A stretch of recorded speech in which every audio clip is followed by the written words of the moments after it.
A voté également le Congo, mais pour le référendum en vue de la modification de la Constitution, et là aussi faible mobilisation, l'opposition avait appelé au boycott. Il faut dire aussi que les violences meurtrières de ces derniers jours ont été dissuasives. Emmanuel Godard.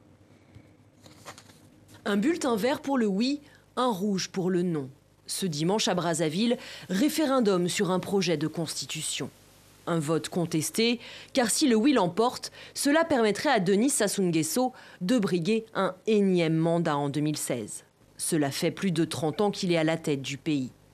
Le président a voté vers 11 h dans le bureau de Matsoua, dans le centre de Brazzaville, l'un des rares bureaux où il y avait la queue.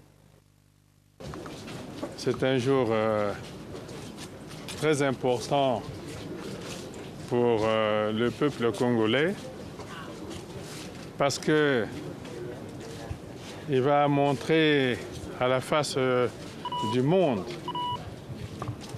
et qu'il est un peuple libre et un peuple souverain. Ce scrutin, pourtant, n'a pas motivé les foules. Très peu de bulletins dans les urnes. Voter, c'est un devoir civique, mais ce qui se passe ici à Bakongo, je crois que même si vous donnez déjà des millions, ils ne pourront même pas toucher à ces cartes-là. L'opposition dénonce un coup d'État constitutionnel et a appelé au boycott. Une opposition assignée à résidence depuis mercredi, empêchée de sortir par la garde présidentielle.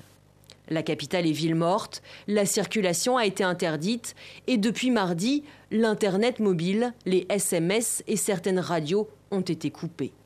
Tous les rassemblements publics ont été interdits ces derniers jours. La campagne de ce référendum a été émaillée de violences. Mardi, à Brazzaville et Pointe-Noire, des heurts entre opposants à ce scrutin et forces de l'ordre ont fait entre 4 et 20 morts selon les sources. Depuis, l'ambiance est tendue et morose.